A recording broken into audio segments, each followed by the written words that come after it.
老板来了，日子还过。休息日里怕人呢，团建就是为了拉近老板和我们的关系。不是，你看他们两个的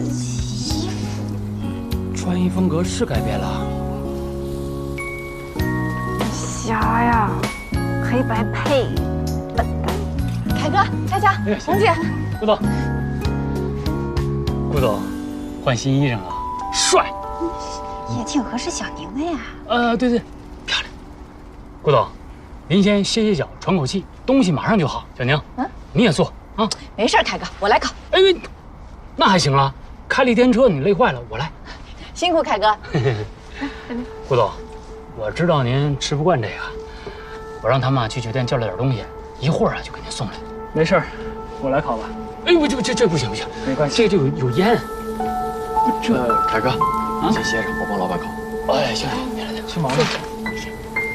江小宁，你还有工作没完成，明天中午12点之前你能做完吗？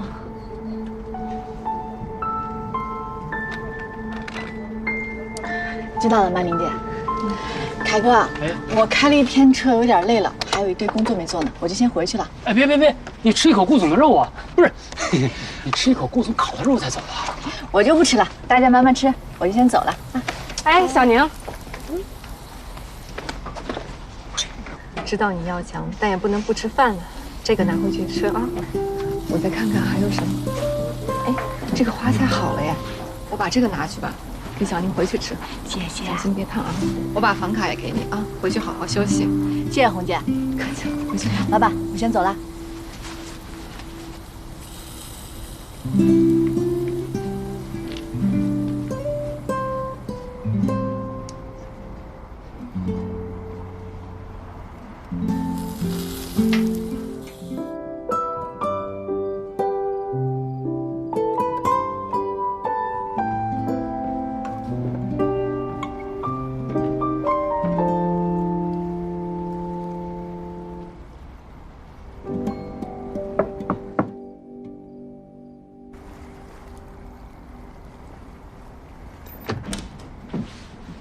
老板，你怎么来了？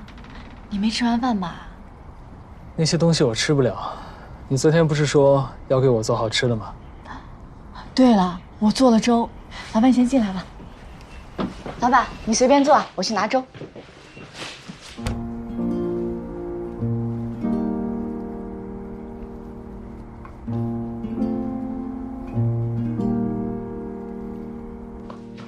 青菜虾仁粥，我熬了一晚上才熬好的，现在温度应该刚刚好。少油少盐，没放辣。虾也是剥好的，没壳。闻起来还不错。怎么样？